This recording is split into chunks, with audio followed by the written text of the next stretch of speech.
ఆంధ్రప్రదేశ్లో ఉన్నటువంటి 5 కోట్ల మంది ప్రజలకి సంబంధించినటువంటి విషయం. ఈ విద్యుత్ కొనుగోలుకు సంబంధించిన అంశం.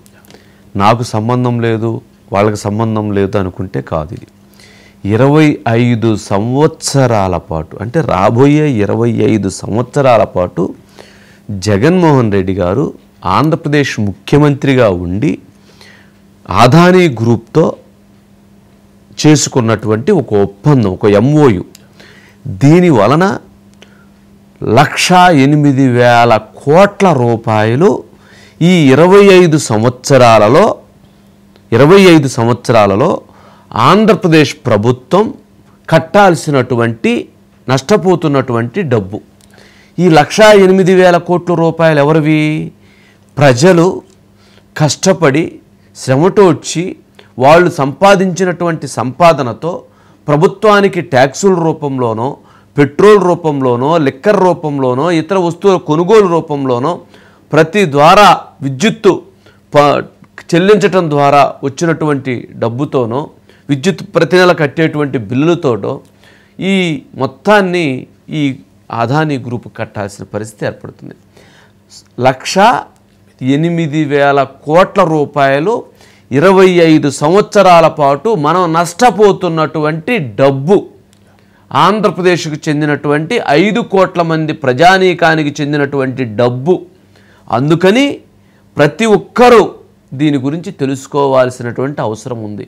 విద్యుత్ కదా, కొనుగోలు కదా, మాకు సంబంధం లేదు కదా అంటే, మీరు కట్టేటువంటి ప్రతి నెల కరెంటు బిల్లులో, మీరేసేటువంటి ఫ్యాన్ స్విచ్లో, మీరేసేటువంటి లైట్లో, మీరు వాడుకునేటువంటి ఫ్రిడ్జ్ కరెంటు, మీరు వాడుకునేటువంటి ప్రతి ఇంట్లో వాడుకునేటువంటి ప్రతి వస్తువు కరెంటుతో పాటు రైతాంగం ఉపయోగించుకున్నటువంటి ప్రతి కరెంటు, బోర్వెల్ కరెంటు, ఈ మొత్తం ఆ భారము ఇప్పుడు 5 కోట్ల మంది ప్రజానీకం మీద పడింది.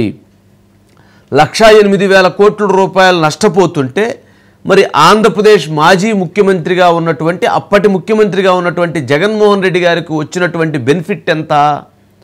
జగన్మోహన్ రెడ్డి గారికి వచ్చినటువంటి 1,750 కోట్ల రూపాయల ఆదాయం వచ్చింది అని ఇప్పుడు అమెరికా దర్యాప్తు సంస్థలు వెల్లడిస్తున్నాయి. జగన్మోహన్ రెడ్డి గారికి ఒక ముఖ్యమంత్రిగా ఉండి ఆయన 1,750 కోట్ల రూపాయల లంచాన్ని తీసుకొని ఆర్థికపరమైనటువంటి ఆయన స్వలాభాన్ని చెంది 25 సంవత్సరాల పాటు 1,08,000 కోట్ల రూపాయలని ప్రజల నెత్తిన భారం వేశారు. ప్రతి సంవత్సరానికి 4,350 కోట్ల రూపాయలు నష్టపోతున్నామని చెప్పి చాలా స్పష్టంగా ఇప్పటికే ప్రభుత్వాలు దానికి సంబంధించిన రిపోర్ట్స్ కూడా వెల్లడించాయి. సంవత్సరానికి 4,350 కోట్లు, 25 సంవత్సరాలు కలిపితే 1,08,000 కోట్లు ఇంట్రెస్టులు కాకుండా. ఇది మొత్తం ఆంధ్రప్రదేశ్ ప్రజలు వాళ్ళ నెత్తిన వాళ్ళు పెట్టుకున్నటువంటి ఒక భారం. ఆ భారాన్ని ఎవరు పెట్టారయ్యా అంటే జగన్మోహన్ రెడ్డి గారు పెట్టారు. జగన్మోహన్ రెడ్డి గారు రాష్ట్ర ప్రయోజనాల కోసాన్ని దేనికోసం తాకట్టు పెట్టారు? ప్రజల సంపదని దేనికోసం తాకట్టు పెట్టారు? ఆయన 1,750 కోట్ల రూపాయల ఆర్థిక ప్రయోజనాన్ని పొందటం కోసం ఆయన పొంది ఈ భారాన్ని మొత్తాన్ని కూడా ప్రజల మీద మోపారు అనేటువంటిది ఇప్పుడు ఏదైతే అమెరికా దర్యాప్తు సంస్థలు నమోదు చేసినటువంటి కేసుల ద్వారా బయటపడినటువంటి అంశం. ఇప్పుడు ఈ కేసులో విచారణ జరుగుతూ ఉంది. ఇప్పటి వరకు ప్రాథమికంగా అందినటువంటి దాని ప్రకారంగా ఇవి. దీంట్లో వాళ్ళు నిర్దోషులుగా తేలవచ్చేమో, జగన్మోహన్ రెడ్డి గారు, అదానీ గారు అందరూ నిర్దోషులు అవ్వచ్చేమో. కానీ ఇప్పటి వరకు అమెరికా దర్యాప్తు సంస్థలైనటువంటి 3 ప్రధానమైనటువంటి దర్యాప్తు సంస్థలు అమెరికాలో ఉన్నటువంటి ఈస్టర్న్ డిస్ట్రిక్ట్ గ్రాండ్ జ్యూరీ, ఇది ఒక సంస్థ. అంటే ప్రభుత్వ ఏజెన్సీలు ఇవి. మన దగ్గర ఈడీ, సిబిఐ ఎలాగో అక్కడవి. Federal Bureau of Investigation number 2, number 3 US security and excise commission. ఈ 3 కలిపి 2 సంవత్సరాల పాటు దర్యాప్తు చేసి ఆ దర్యాప్తులో వాళ్ళు ఈ కేసు నమోదు చేసే అంశంలో ఇన్ని ఆధారాలను సేకరించి వాళ్ళు ఇవన్నీ కూడా కేసు రిజిస్టర్ చేయటం జరిగింది. దీంట్లో మనం గమనించేటువంటి మరొక ముఖ్యమైనటువంటి అంశం ఏంటి అని అంటే, అమెరికాలో డబ్బులు తీసుకుంటే జగన్మోహన్ రెడ్డి గారికి ఈ కేసుకి ఏంటి సంబంధం? ఆంధ్రప్రదేశ్కి ఏం సంబంధం అనుకునేటువంటి ప్రజలు కూడా అర్థం చేసుకోవాల్సినటువంటి ముఖ్యమైనటువంటి అంశం ఏంటి అని అంటే, విద్యుత్ కొనుగోళ్లకు సంబంధించి ఆంధ్రప్రదేశ్ ప్రభుత్వం కొనుగోలు చేస్తుంది. దీని ద్వారా ఇది 25 సంవత్సరాల పాటు ఈ వ్యాపారం జరుగుతుంది. 25 సంవత్సరాలు ఇంత ఆదాయం మనకు వస్తుంది. ఇంత ఆదాయం వస్తుంది కావున 25 సంవత్సరాల పాటు ఈ ప్రాజెక్ట్ నడుస్తుంది కావున విదేశాలలో ఉన్నటువంటి పెట్టుబడిదారులని దొంగ డాక్యుమెంట్లు సృష్టించి అక్కడ వాళ్ళ దగ్గర నుంచి నిధులు సమీకరించారు.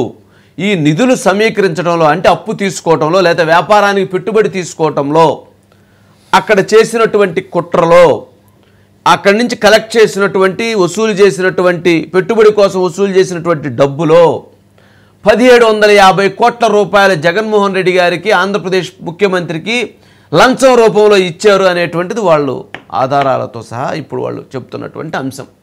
మనం చెప్పట్లా, వాళ్ళు చెప్తున్నటువంటి అంశం.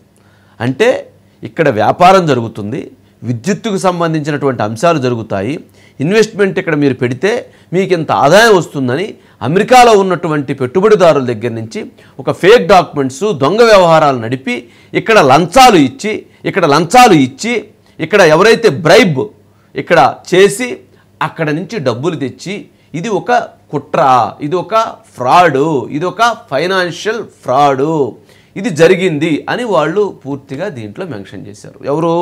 ఈ 3 దర్యాప్తు సంస్థలు. ఎవరు నమోదు చేశారు ఇప్పుడు కేసుని? Securities and excise commission. వీళ్ళు దీన్ని స్పష్టంగా దీంట్లో పెట్టారు. వాళ్ళు పెట్టినటువంటి వాటిల్లో ఫారెన్ కరప్ట్ ప్రాక్టీసెస్ యాక్ట్ ఒకటి, సెక్యూరిటీస్ అండ్